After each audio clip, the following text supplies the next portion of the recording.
Mencoba untuk memahami akhir permainan Presiden Rusia Vladimir Putin selalu merupakan latihan yang sulit, terutama mengingat kecenderungannya untuk mengganggu status quo, seperti yang dia lakukan baru-baru ini, pada tahun 2014, dengan invasi Crimea dan kemudian wilayah Donbas di Ukraina. Tetapi sekarang tampaknya menjadi saat yang tepat bagi Kremlin untuk menguji keberanian pemerintahan baru Presiden Joe Biden. Sejak Maret, Rusia telah membangun pasukannya di sepanjang perbatasan barat dengan Ukraina. Menurut Sekretaris Pers Gedung Putih Jen Psaki, ada lebih banyak pasukan Rusia di wilayah tersebut sekarang daripada menjelang aneksasi Crimea oleh Rusia pada tahun 2014. Amerika Serikat semakin prihatin dengan meningkatnya agresi Rusia di timur Ukraina, katanya minggu lalu. Menurut pejabat Ukraina, pembangunan pasukan Rusia di Rusia Barat dan Crimea mencakup lebih dari 50.000 tentara Rusia, yang merupakan sekitar 18% dari pasukan darat Rusia. Namun, sejauh ini, selain dari pernyataan dan laporan Gedung Putih dan Departemen Luar Negeri yang relatif dijaga bahwa Amerika Serikat mungkin akan mengerahkan 2 kapal perang Angkatan Laut ke Laut Hitam, mungkin sebagai unjuk kekuatan oleh pemerintahan Biden. Mungkin, seperti kebanyakan dari kita di komunitas internasional, pemerintah mencoba mencari tahu tujuan Putin. Terlepas dari itu, Amerika Serikat perlu mencegah tindakan agresi atau perebutan wilayah lebih lanjut dengan memperjelas konsekuensi jika Rusia tetap melakukan aktivitas perbatasannya. Tampaknya tidak mungkin Putin ingin memimpin invasi skala penuh ke Ukraina sekarang, terutama mengingat risiko korban jiwa Rusia yang signifikan selama musim berlumpur yang sedang berlangsung. Alih-alih, pembangunan tersebut mungkin merupakan upaya untuk memberikan tekanan baru pada Ukraina untuk menerapkan kerangka kerja Minsk tahun 2015. Sebagai imbalan atas gencatan senjata permanen dan penghapusan kombatan bersenjata dan persenjataan, memberikan status khusus kepada Luhansk dan Donetsk yang diduduki di timur Ukraina. Sedikit banyak, gerakan provokatif Kremlin dapat dirancang untuk menunjukkan kepada Joe Biden bahwa Rusia masih menganggap Ukraina dalam lingkup pengaruhnya.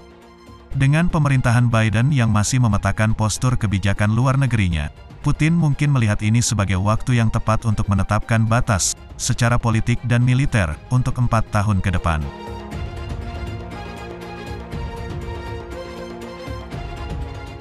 Pendekatan terbaru Putin, menempatkan pasukan di sepanjang perbatasan yang kontroversial, mungkin juga menjadi awal untuk memperkenalkan penjaga perdamaian Rusia di wilayah tersebut untuk mempertahankan kehadiran permanen, seperti yang telah dilakukan di tempat lain di ruang pasca Soviet. Skenario terakhir ini adalah salah satu yang mantan Duta Besar Amerika Serikat untuk Rusia, Alexander Versbow, mengatakan, "Saya tidak akan mengesampingkan kemungkinan penempatan sepihak penjaga perdamaian Rusia untuk melindungi orang miskin, warga Rusia yang tidak berdaya di Donbas yang diduduki. Itu akan memungkinkan Rusia untuk mempertahankan narasi bahwa Donbas adalah perang saudara, dan bahwa Ukraina, bukan Rusia, yang harus disalahkan atas kondisi yang mengerikan. Ini akan menghindari pertumpahan darah baru dan mungkin disambut oleh beberapa orang Eropa sebagai tanda pengekangan daripada aneksasi yang merayap." Meskipun Moskow telah menggambarkan manuver perbatasan ini sebagai latihan, Dmitry Kozak, seorang pejabat Rusia, mengatakan bahwa pemerintahnya dapat melakukan intervensi untuk membela warga Rusia jika diperlukan. Faktanya, dalam 2 tahun terakhir, Moskow telah menawarkan paspor Rusia kepada penduduk Ukraina Timur yang diduduki.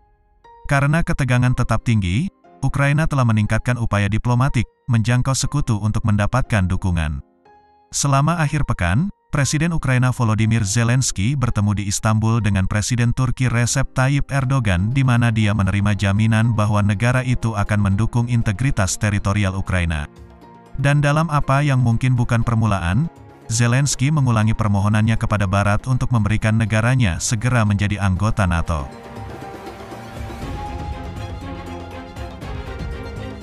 Putin, bagaimanapun, tidak akan pernah menerima perpanjangan aliansi militer Barat ke perbatasan Rusia. Lagi pula, bukan kebetulan bahwa, pada tahun 2014, ketika Ukraina akan memulai jalur untuk bergabung dengan Uni Eropa dengan menandatangani Fakta Perdagangan, Moskow menanggapi dengan menyerang Crimea dan kemudian ke wilayah Donbas. Sementara kata-kata dukungan diplomatik yang diungkapkan oleh sekutu, termasuk Amerika Serikat, mungkin diterima di Kiev. Zelensky mengatakan bahwa pada saat ini Ukraina membutuhkan lebih dari kata-kata.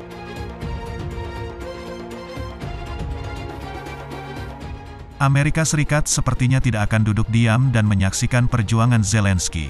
Mantan Duta Besar Amerika Serikat untuk Ukraina William Taylor mengatakan, dia mengharapkan tindakan lebih lanjut dari Gedung Putih. Tujuannya adalah untuk mencegah serangan apapun dengan menunjukkan dukungan Amerika Serikat yang kuat dan persiapan sanksi tambahan yang lebih keras serta langkah-langkah lain untuk lebih mengisolasi Rusia. Bantuan keamanan yang kuat dari Amerika Serikat ke Ukraina terus berlanjut. Dan sejauh ini, selain menyediakan rudal anti-tank Javelin, pemerintahan Biden telah mengumumkan bantuan militer senilai 125 juta US dollar.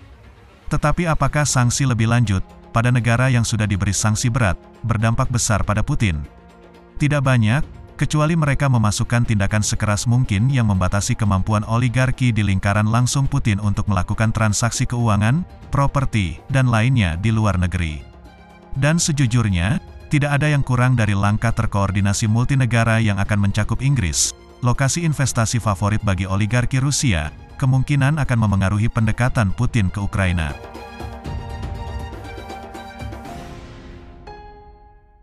Saat ini, banyak yang khawatir bahwa peningkatan pasukan akan menempatkan Ukraina dan Rusia pada jalur yang tidak bisa kembali, di mana perselisihan mereka hanya dapat diselesaikan dengan cara militer. Tetapi tanpa tanggapan segera dari Amerika Serikat dan Sekutu Baratnya, ini adalah pertempuran yang pasti akan kalah oleh Ukraina.